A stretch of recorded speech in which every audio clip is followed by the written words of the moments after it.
Викам, докторке, пиши у државно. И отидов у државно. Само која искочив од кај неа си реков, добро бе, ако државново е боле, зашо она од државно отиде у приватно? Не се. Влагам ја у државна лабораторија, тамо ред 40 души, ја застанав последен и у тој момент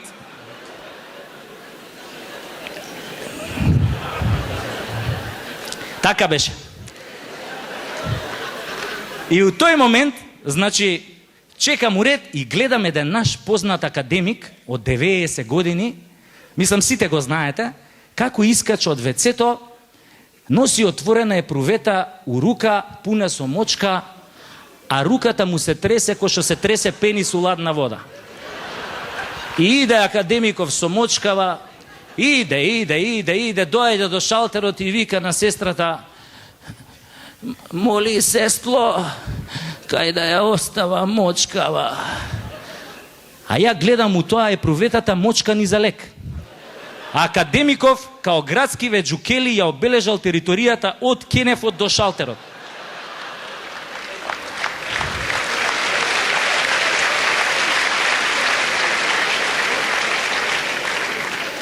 Башка што не испрска сите нас тука како против уроци.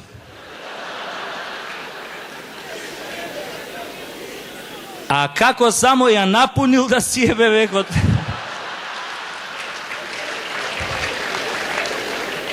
Иначе академиков стварно си имаше голем проблем.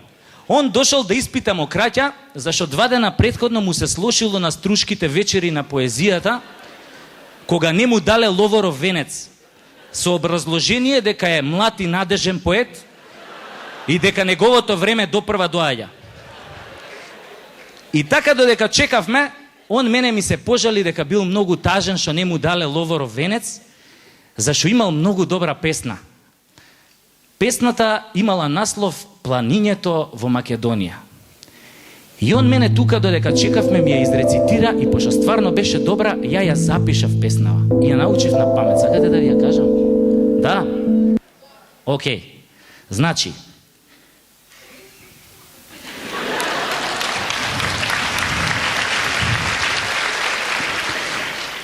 Планињето во Македонија. Јас сега ќе ставам рака вака у джеп, малце за да личам на Раде Шербеџија, за побрзо да ве шармирам.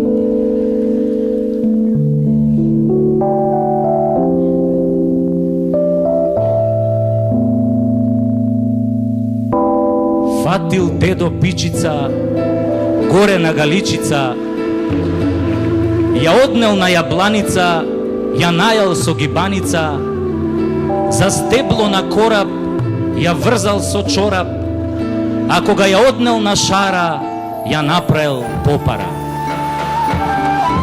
Добра песна? Вегаја.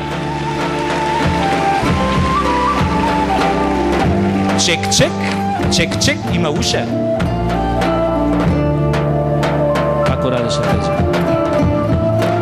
Штом дедо боцна путена шара, тргна веднаш кон Солунска глава, да наостри долга ашима здрава, на девица росна да е го клава.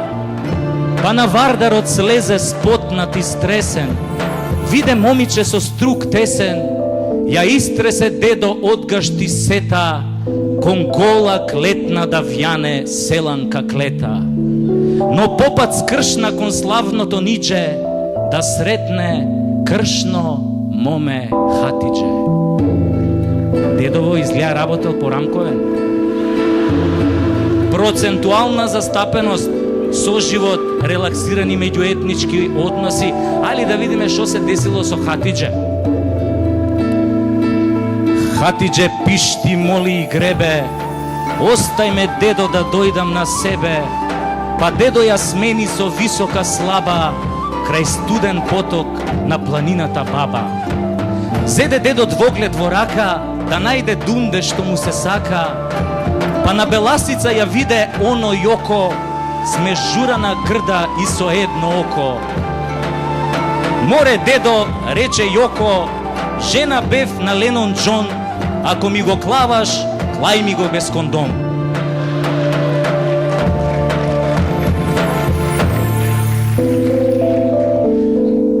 колиба стара, негде на бистра, клечи моме се моли на Христа, наврата дедо 3 пати тропна, таа го пушти, тој и го опна.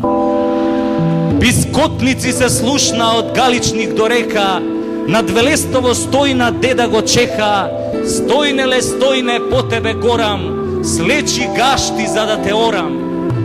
Појде дедо и на Битолско бајро, циганчица млада си го виде ајро, ја крена дедо со сета сила, од кревањето тешко го фати кила, изкилавен сиот зеде да кочи и ташаци да лади на пелистерски очи.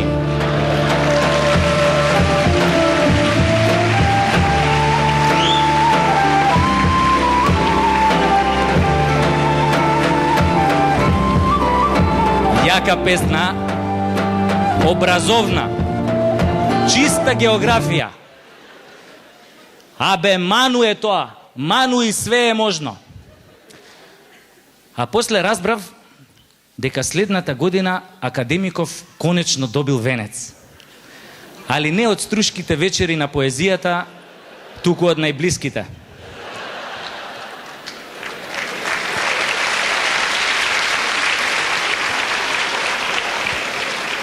И така ја сега чекам на шалтер да се вратам на причава со тоа мокраќата, која пред мене една артифицијална плавуша дојде на тазе од Скопје, од некој свирипичин, од Долнодупен или може од Куратица, не ја прашав. Дојде до шалтеров и вика на сестрава: "Мори, сестро, примероков од Лајново мое, со лажичево да го земам од Кенефот или директ да си го соберам од Газов? Оти на врата на нишо не пиши." А оваа сестрава ја гледа као да добила прашање за $1.000.000 и вика: "Гледај да си го земеш директ од Газот, ич да не му ја мислиш." И у тој хаос така ја доаѓам нели на ред. Да, мокраќата, ови одма ми земаа бриз крв што требеше таму, ми даваат бројче и ми викаат: "Ке доеш по резултатите у петок меѓу 1 и 2. А лал да му е, викам, кој го смисли ова зимање резултати меѓу 1 и 2? Од цел ден работа, они зимаат резултати меѓу 1 и 2. Абе, викам, замисли да работам до 5 саат у некоја фирма. Резултати јок. Замисли да работам у некоја, да кажеме, владина институција, да кажеме у Министерство за здравство. Таму се работи до 7. Која ја ќе земам резултати? Никојаш. И ја така се нервирам и ми текнуе. Викам, ова зимањево резултати меѓу 1 и 2 е сигурно усогласно со новите реформи у здравството. Нема губење работни часови. Меѓу 1 и 2 си на пауза и тогаш одиш на шалтер, нели, да си земеш резултати од мокраќа. И викам, шом се мора, така се мора, викам, морам и ја да се реформирам као пациент. И јас, нели, одам у петок, тачно 1:15, се нацртуjem тамо на шалтер, нели, а оваа сестрава се задубила у тоа хартиите као ној и не ме ни регистрира. Дури после 10 минути крева глава, ја у тој момент се наведнуjem вака на шалтерот, како што треба, како што смислила државата, нели сите да се наведнеме на шалтерот, и пуштам осмех како секој просечен македонски пациент. Добар ден, може да ги земам резултатите од мокраќа? А она ме гледа као да сум дошол по резултати од психијатрија и ми вика не може. Ај почекав 5 минути, реков, совеста на медицинскава сестра ќе проработи, ќе ми се обрати, нели? И тогаш ми светна. Тогаш ги открив 3 најголеми вистини за медицинските сестри. Под број 1. Медицинската сестра нема совест. Под број 2. Медицинската сестра реагира дури по 5-тото викање. И под број 3. Медицинската сестра може највише да ти заврши работа у болница, али само ако сака. А оваа мојава немаше абер од сакање. И викам, се извинувам, може да ги земам резултатите, овде пише меѓу 1 до 2 дека ги давате сега 1,5. А она па ме погледнува као да гледа говно и ми вика, не може.